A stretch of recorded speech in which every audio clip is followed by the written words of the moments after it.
Nehemiya ibice 4 umurongo wa 8. Ngira ngo uyu murongo twagombye kuwushyira mu mitwe yacu twavuga ngo nimuhaguruke turwanire ingo zacu kandi turwane urugamba runesha. Save a family and you save a nation. Teme y'uyu munsi ya save a family save a nation ni nziza pe. Uyu munsi ngiye kwigisha muhumure, ngiye kwihuta noneho uburondogozi bw'ubusaza burarangiye, ariko promesse yanjye ntimuyizere. Umuntu afite imvi burya ntimuzamwizere. Arakubwira ngo ndavuga mu magambo make agafata isaha kubera ko afite byinshi yavuga. Umusaza witwa Mpyisi yigeze kuvuga ngo mujya mwumva bavuga ngo turi inararibonye, ngo niriki se twabonye, ngo ni ishyano nyine tuba twararibonye. Rero buriya nubona inararibonye ihagaze imbere yawe ujye umenya yuko. So Zaburi y'127 niyo nigishirizaho, iravuga ngo Uwiteka iyo atari we wubaka inzu abayubaka baba baruhira ubusa. Uwiteka iyo atari urinda umudugudu umurinzi abera amaso ubusa. Bibaruhiriza busa kuzinduka kare mugatinda cyane kuruhuka mukarya umutsima wo mu ruho, niko aho wakunda ibitotsi. Dore abana ni umwanda uturuka ku Uwiteka, imbuto z'inda nizo ngororana atanga. Nk'uko imyambi yo mu ntoki z'intwari iri niko abana bo mu busore bamera. Hahirwa ufite ikirimba kibuzuye, abameze batyo ntibazakorwa n'isoni uko bazavuganira n'abanzi babo mu marembo. Haleluya. Ubundi iyi Zaburi ndayikunda cyane iyo turimo kuganira ku bijyanye no kubaka ingo, kuko baravuga ngo iyo Uwiteka atari we wubaka inzu, iyo Uwiteka atari we wubatse umuryango, abubaka baba barushywa n'ubusa. Reka mpere kuri ibyo ngibyo dufate ibintu bitatu ko nibyo ngiye kubakiraho. Ubundi ushaka kubaka inzu nziza hari ibintu bitatu ugomba kwitaho. Icya mbere ni uguhitamo umwubatsi w'umuhanga ubizi. Siko bigenda? Ugashaka umuntu w'umwubatsi ubizi uzi kubaka. Icya kabiri ni ugutoranya ibikoresho byiza bizima byiza by'agaciro. Icya gatatu ni ugukora igishushanyo cyiza cy'uko inzu yawe izaba imeze. Ibi bintu bitatu bijyanye no kubaka nibyo ndi bwubakiraho inyigisho yacu y'uyu mugoroba, kugira ngo mbafashe kumva neza icyo tugomba gukora kugira ngo dukize imiryango. Icya mbere reka mpere ku gutoranya umwubatsi. Imana irivugira ngo iyo Uwiteka atari we wubatse urugo abarwubaka baba barushywa n'ubusa.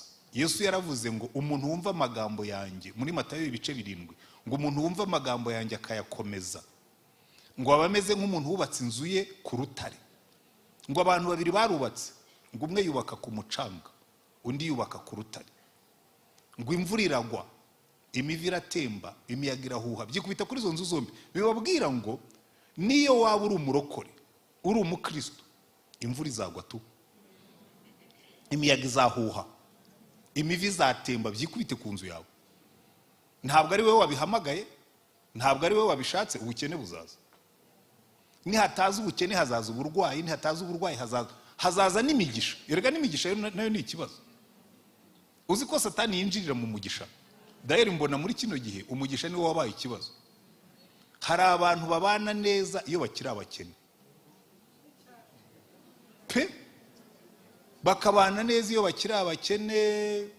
Umugabo anyonga igare, umugore acuruza agataro, bagataha bagasangira stories, ukabona baranezerewe, bakanasenga n'Imana kubera ko baba bayikeneye. Ariko Imana yamara kubumva bagashinga akabutiki, umugore akajya kwicaramo, umugabo akajya kurangura, butiki igakura ikabiduka. Noneho umwe muri bakajya Dubai cyangwa akajya Gwanzu n'ahandi hose barangurira. Noneho haje muri Turukiya n'ahandi hirya no hino, kashi zikaboneka, imodoka ikabiraje, amafaranga akaba arabonetse. Umugabo yajya areba umugore akavuga ngo uyu mugore ntahuye n'ikigero ngezemo, agatangira kuririmba nashatse umugore narutaga. Iyo ndirimbo Rugamba yari yarabitegereje, nashatse umugore narutaga, none arashaje jye nkibyiruka, nzashaka umutoya mu muharike, numva iryo raha. Iyo ni Kigali. aho niho Kigali igeze.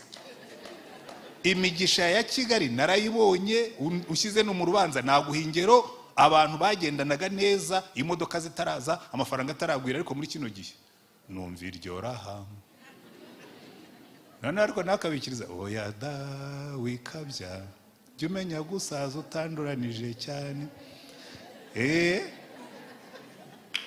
Iki ni ikintu gikomeye, kubera ko iriya miyaga ihuha, iriya mivi itemba ishobora kuza muri forume zose. Nta kintu kibi nko kubona umugisha ari uhindutse umuvugo, ukabona amafaranga yagombaga kubatunga, yagombaga kubanezeza, niyo yahindutse impamvu zo gushwana. Mutarayagira ntimwashwanaga, amaze kuboneka murayapfuye. Imivi iratemba, imiyaga irahuha, byikubita kuri iyo nzu. Iyubatse ku mucanga irahirima, iyubatse ku rutare irakomera. Umwubatsi, Imana ikavuga ngo iyo atari Uwiteka wubaka inzu, abubaka, reka mbabwire, ikintu cya mbere kizakomeza ingo, ikintu cya mbere kizakiza ingo, mwene data Apostle, reka tubwirize abantu agakiza kabonerwa muri Yesu Kristo. Ariko Yesu Kristo muzima, kuko dufite abakristo bafite Yesu Kristo ntazi ubwoko bwe, bagomba kuba baratoraguye undi mu Yesu, kuko bari benshi. Nureba muri Bibiliya hariho ba Yesu benshi. Kera najyaga mbwira abapastori, urabizi hari ubwo twambara imisaraba ku makora cyangwa iki, ahubwo ntimuzankangisha umusaraba, igorogota hari 3, biterwa n'uwo wateruye.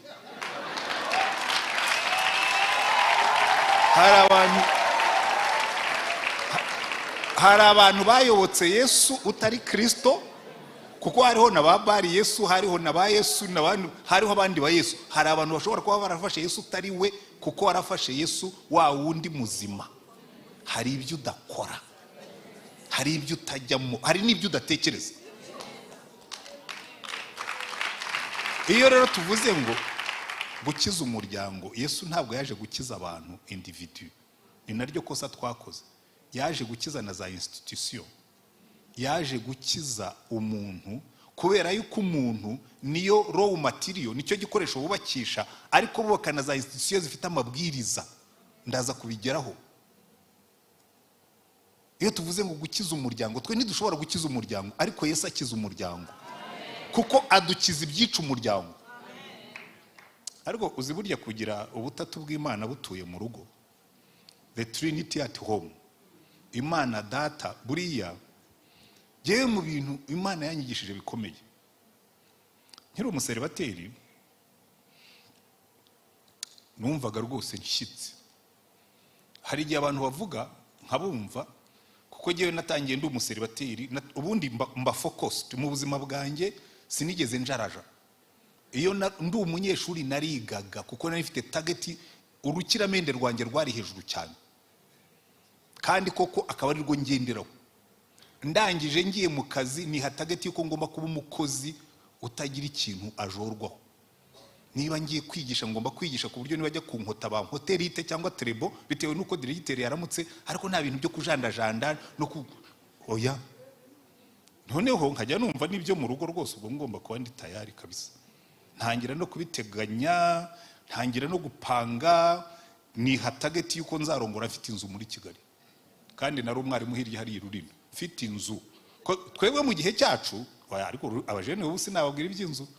Inzu y'ino munsi gondero ibona umugabo igasibundi, ariko mu gihe cyacu inzu rwose warayibaraga ibihumbi byawe 800, ariko icyo gihe twebwe twahembwaga make. Nabwo jewe nari muri kategori ya mbere y'abalisansiye, nahembwa ibihumbi 25, ariko yari menshi icyo gihe, ntimubyibeshyeho. Niha target ko nzarongora mfite inzu i Kigali, urumva nari nsobanutse. Noneho rero bukeye ndicara ntitiriza Imana, ngiye ariko Mana kutinze kumpa umugore, kuko nari mfite umufiance rwose, twarabyemeranije.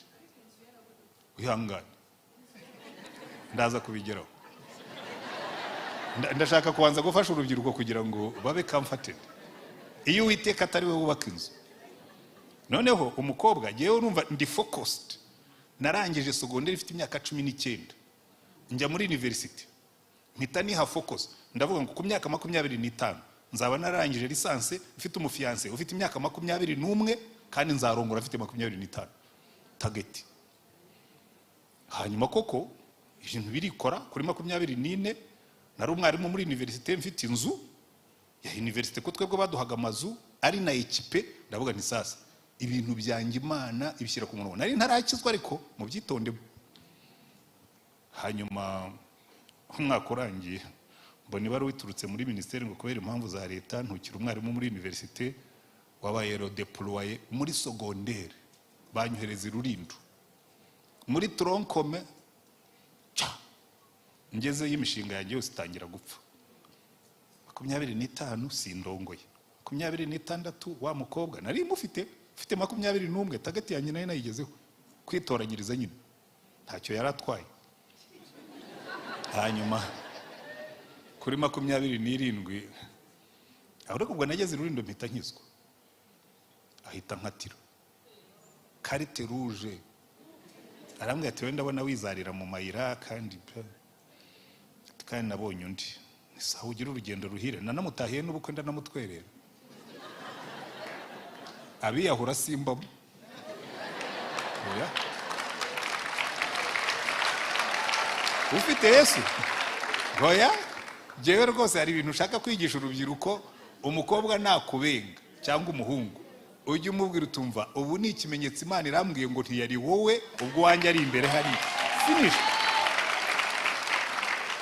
ariko ubwo preparation yanjye ntimurahige ntabwo ndayigeraho 27 arankati ndihangana plan yanjye ndacyayifite inzu yanjye y'i Kigali nyiriho ndimo ndayiteganyiriza ndayikozaho imitwe y'intoki ntangira gutitiriza Imana ukeye Imana irampindukirana burya rero hari gihe wirukankana Imana ikakwihorera ukayirukankana mwagera imbere ibonye musigaye muri babiri ikaguhindukirana ikaziti sawa harya ngo urashaka ko nk'uwo umugore cyane ahubwo urimo uragenda buhoro uratwarira muri 5 kandi ushaka kugendera mu 100 ubu ntabwo ubona ko nirambiwe Imana irambwira ngo se ubona uri umugabo Imana mbuze iki wowe ntangira kwibwira amashuri nize mfite masters mfite imishinga mfite irambwira ngo ibyo byose ntabwo bikugira umugabo according to me banza ufatira ijambo ryanjye ugenda ujyemo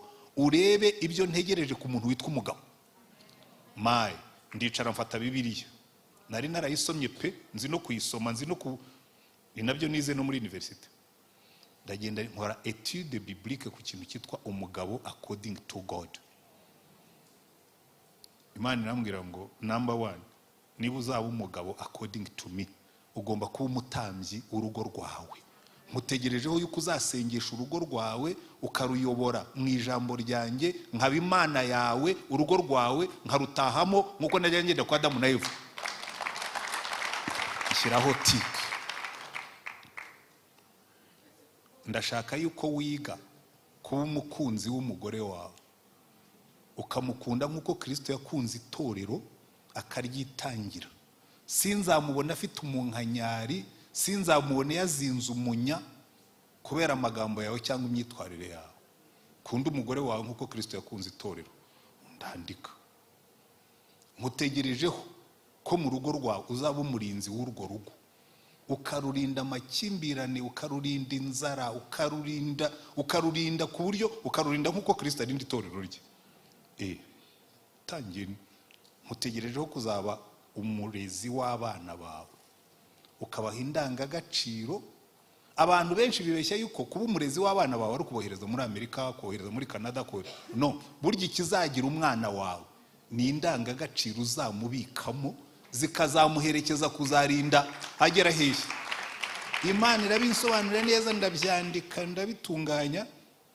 buruyo yabyo narayigumanye afite ingeze mu gipastori vuba aha ngaha mu myaka nk'itandatu 7 ishize nandika igitabo cyitwa umugabo mu mugambi w'Imana ariko draft yayo nari nkifite nkiri umusore ariko nanga ku cyane ko navuga umuntu w'umusore yandika igitabo kuko umugabo utaranaba n'umugabo ngo urebe ko ibyo uvuga bifite ireme nawe wabiuciyemo mbonye narabinyuzemo maze gushyingira abana maze kubona umuryango uri stable ndavuga none nshobora kwandika kino gitabo ariko reka mbwira urubyiruko rurimo n'abandi bakiri batoya ubundi witeguye kuba umugabo hari abantu baba big boy aba yibwira ko ari umugabo kuba ubyibushye ukuze ufite ibituza ukubaka umubiri ukagira paranse, ntabwo bikugira umugabo.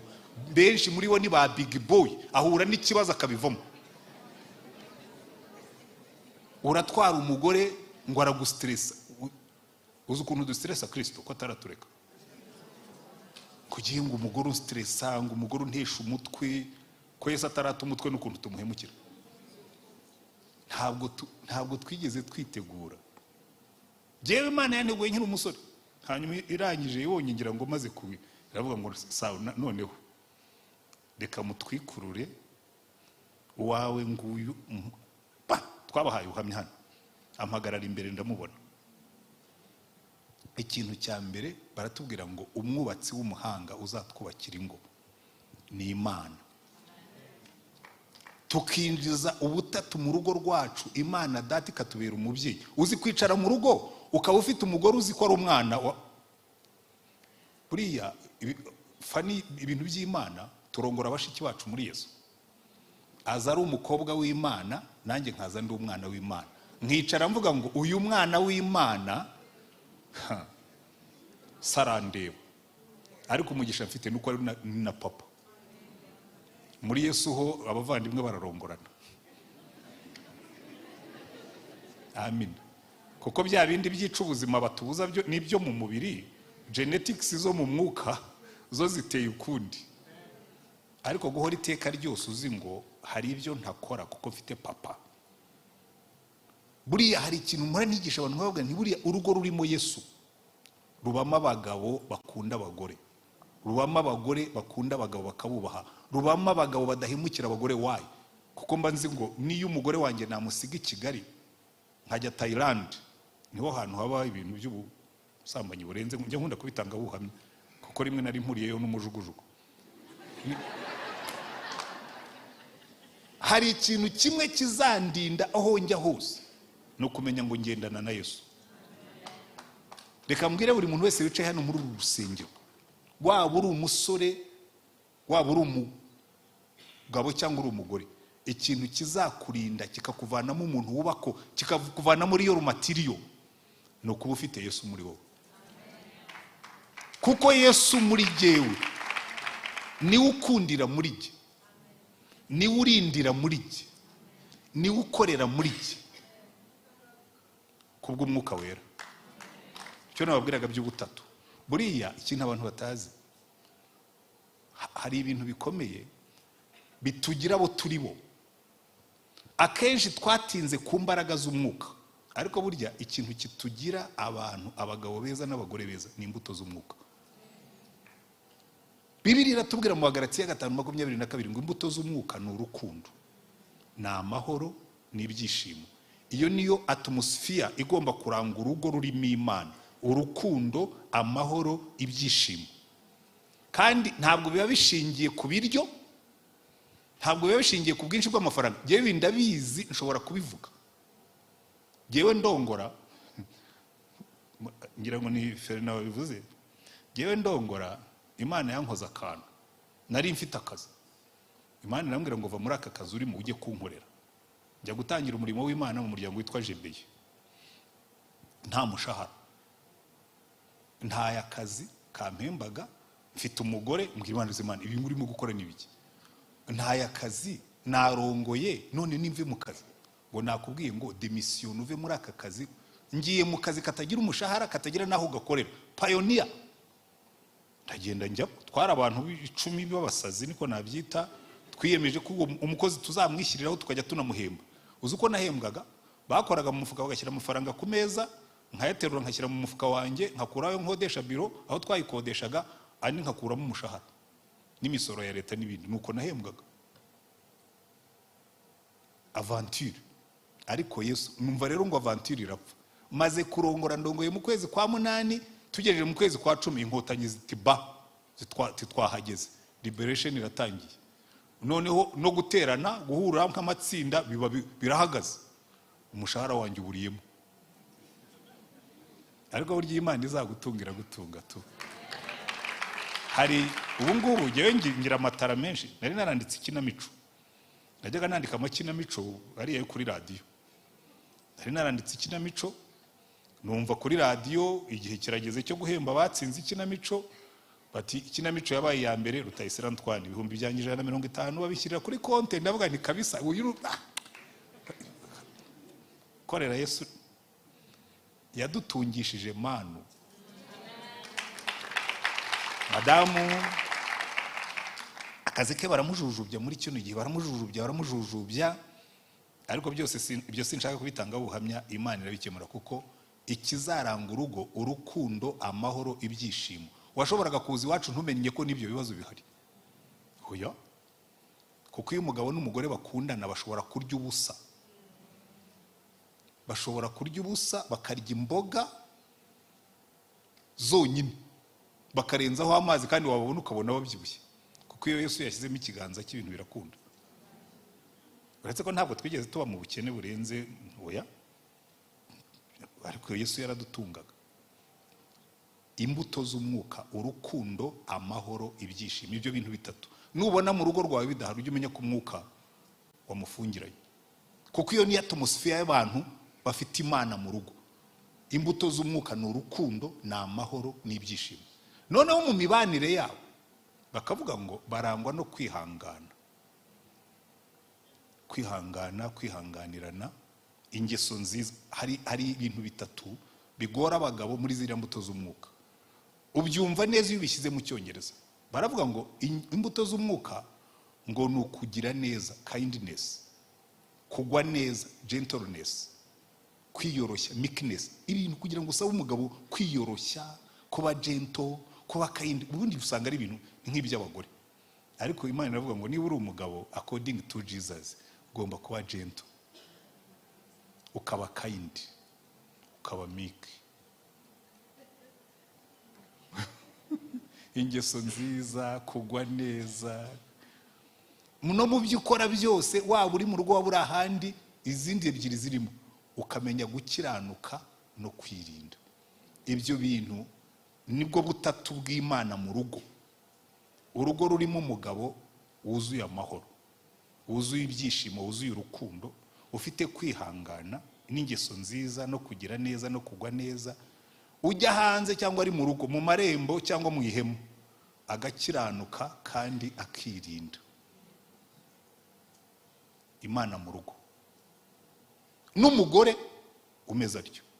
Nubona abantu bameze batyo ujye uvuga ngo uru rugo rurimo Imana. Urugo rufite Imana nka data, rufite Yesu nk'umucunguzi n'umwami. Kuko rero hari ibintu abantu bavuga ngo abagabo ni abatware, ubundi buri mutware akorera munsi y'umwami. Nta mutware ujya ubaho adafite umwami, abatware bakora muri system y'ubwami. So niba uri umutware ugomba kwemera ko hari umwami ukuri hejuru. Iyo Yesu yabaye umwami w'urugo, ntabwo umutware ategeka ubwami. Yesu arakubwira ngo rero ubwo wangiza umwami w'uru rugo uzaba umutware, ariko as long as unyumvira. Autorite yanjye iva mu bwami bwa Yesu. Uko mwumvira niko ubutware bwanjye bwiyongera. Muranyumva neza? Buri umupolisi, reka nkoresha icyo kigera kugira ngo mubyumve neza. Umupolisi yahagaze mu muhanda, ubu ngubu nambaye neza cyangwa nambaye neza? Okay. Ngiye nkahagarara mu muhanda, nkafata ifirimbi, nkahagarika imodoka. Wenda abantu bamwe b'abanyabwoba bahagarara, ariko abandi babanagiye wabo mu mujyi bavuga ati ariko uyu mugabo agomba kuba yataye umutwe, reka twikomereze kuko uyu si umupolisi. Ikigira umupolisi ni ukumvira ubutware buri hejuru, akambara uniform y'igipolisi, yavuze ifirimbi ukamenya ngo hirya y'iyi uniform hari leta yambitse uyu mupolisi, ifite ingabo, ifite abapolisi, ifite na gereza, ifite n'amategeko, ifite n'abacamanza. Rero iyo uhagaze uri umugabo ugahagarara nk'umutware munsi y'ubutware bwa Yesu, munsi y'ubwami bwa Yesu, ingabo zose z'ijuru ziguhagarara inyuma zikavuga ngo uyu mutware wambaye nk'uko umwami washaka azaba supported, ubutware bwe buzakomera. Iki nicyo kintu cya mbere tugomba kumva. Ubutware bwacu buva mu kumvira uwatugize abatware, ntabwo twabyigize. Isi yishaka kubitwambura, ariko nere kukubwira ni isi yashaka kubitwambura, iyo uri we mu mbaraga za Yesu uba we. kuko bashobora kubwira umugore batari ko uriye mugabo kuki wowe utirevuruta ngo umere nk'abandi. Akavuga atari ko mwebwe ntabwo mubizi, ntabwo wakwirevuruta ku mugabo umeze nk'umugabo mfite. Umugabo wanjye niyo nikunguje agwa neza, niyo ntangiye kumuzanaho akajagari arihangana, hanyuma byamara kugukamukamo ukaza ukavuga ngo umugabo mwiza, ngo kuko ubutware bwacu buva mu kumvira Yesu tukaba abagabo according to Jesus. So icyo ni icya mbere, reka nihute. Kandi ubwo n'icya kabiri nakirangirije mu bikoresho. Ubundi ibikoresho bizima byubaka ingo nabo bantu bafite Yesu nk'umwami n'umucunguzi, bavuye mu byaha, kuko buri ibintu bisenya ingo n'ibyaha. Abantu benshi bashaka kubaka ingo nziza ariko badashaka kuva mu byaha. Ntabwo bizakunda, ntabwo bizakunda, kuko ibisenya ingo birasaba ko Yesu abanza agacungura bazijyamo. Kuko are you the right material? Abasore mwicayemo hano muri material Imana ishobora kubakisha ingo nziza? Kuko kuba musengera hano muri Noble cyangwa muri Women ntabwo bikugira right material. Hari abantu bava hano gusenga ariko bafite imitima itameze neza. Hari ahantu bava hano gusenga ariko bafite za lifestyles Yesu adashima. Ushaka kugira ngo ube material Yesu akoresha, banza wibaze niba uri ku murongo we. Kuko ushaka kubaka inzu nziza ashaka material nzima. Urashaka kubaka inzu ya etage ya niveau 10 na zingahe ugashyiramo ferabeto za 6, iyo nzu izahirima tu. Kuko abantu usigaye biza ferabeto za 6 haraza ugasanga ngo ariko ngo ugiye ngo uyu muntu atangiye kunstressa ngo mbivamo. Sawa, kuki ngo bantu basigaye uri fragile kandi babigize intego, banashaka nabo bafasha ku izo ntego. Baramyigisha ubyuga uretse ko kuki mwigira fragile, ngo ya ngo mwebwerega ngo mwanyuze mu bihe bikomeye, ngo mwagize fine. Kuba twaranyuze mu bihe bikomeye ntivuga ko tutarimwe mu maraso n'inyama. Mugomba kwiga gutekereza mukavamo material Imana ishobora gukoresha. Ubwo rero apostle, reka dutangire gutegura abantu kuva ari abana. Njye mbibwira aba pastor nkabwira nariko buriya wazatangira muri Sunday school akajya abwira abana bambaye amakabutura akabwira ati petit uri umuhungu cyangwa uri umukobwa. Kuko rega hari ibintu tugomba kubakuramo. Hari ubugoryi bwaje muri kino gihe, uragenda wareba za cartoon abana birirwa bareba, ukabona harimo uduhungu baratangira kubategurira kuba ba gays n'aba lesbian. Harimo uduhungu turimo gusomana n'udukobwa turimo gusomana muri cartoon, barimo baramutegurira iki kumwumvisha yuko nubwo uri umuhungu ushobora kuba umukobwa. Umuhungu umwe yaraje arambwira ati ariko nubwo ubona ndi umuhungu ugiye numva ndi umukobwa imbere, ndabwira nikagira inkuru ubaye utu umukobwa mimbere uri umukobwa. Ndabwira nti hari ikintu kimwe kidashoboka, nta mugabo ushobora kuba umugore. Uburyo Imana yaturemye nta hantu wabona ushyira iterus, ko buryo gitandukanye umugabo n'umugore. Hari urugingo abagore bagira abagabo batagira, ntabwo tugira iterus.